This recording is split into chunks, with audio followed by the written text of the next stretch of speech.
I often pick it up and turn it in my hands, rereading that inscription.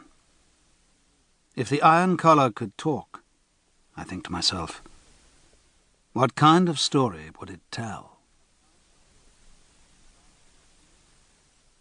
Part 1. Scotland. Chapter 1. Snow crowned the ridges of High Glen, and lay on the wooded slopes in pearly patches, like jewellery on the bosom of a green silk dress. In the valley bottom, a hasty stream dodged between icy rocks. The bitter wind that howled inland from the North Sea brought flurries of sleet and hail.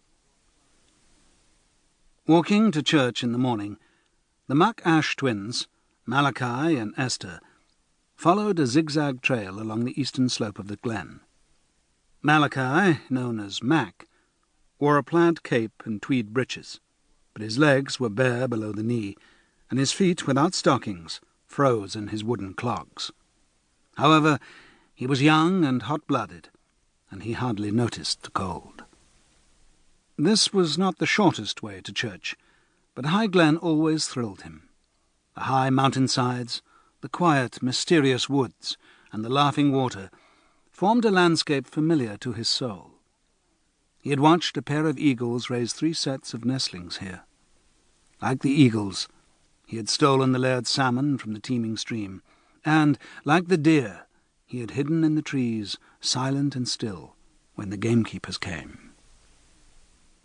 The laird was a woman, Lady Hallim, a widow with a daughter. The land on the far side of the mountain belonged to Sir George Jameson, and it was a different world. Engineers had torn great holes in the mountainsides. Man-made hills of slag disfigured the valley. Massive wagons loaded with coal ploughed the muddy road, and the stream was black with dust. There the twins lived, in a village called Hugh, a long row of low stone houses marching uphill like a staircase. They were male and female versions of the same image. Both had fair hair blackened by coal dust, and striking pale green eyes. Both were short and broad-backed, with strongly muscled arms and legs. Both were opinionated and argumentative. Arguments were a family tradition.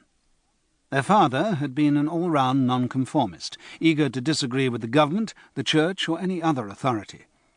Their mother had worked for Lady Hallim before her marriage, and like many servants, she identified with the upper class. One bitter winter, when the pit had closed for a month after an explosion, father had died of the black spit, the cough that killed so many coal miners, and mother got pneumonia and followed him within a few weeks.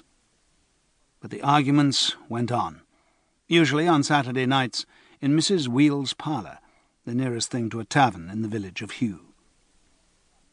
The estate workers and the crofters took mother's view.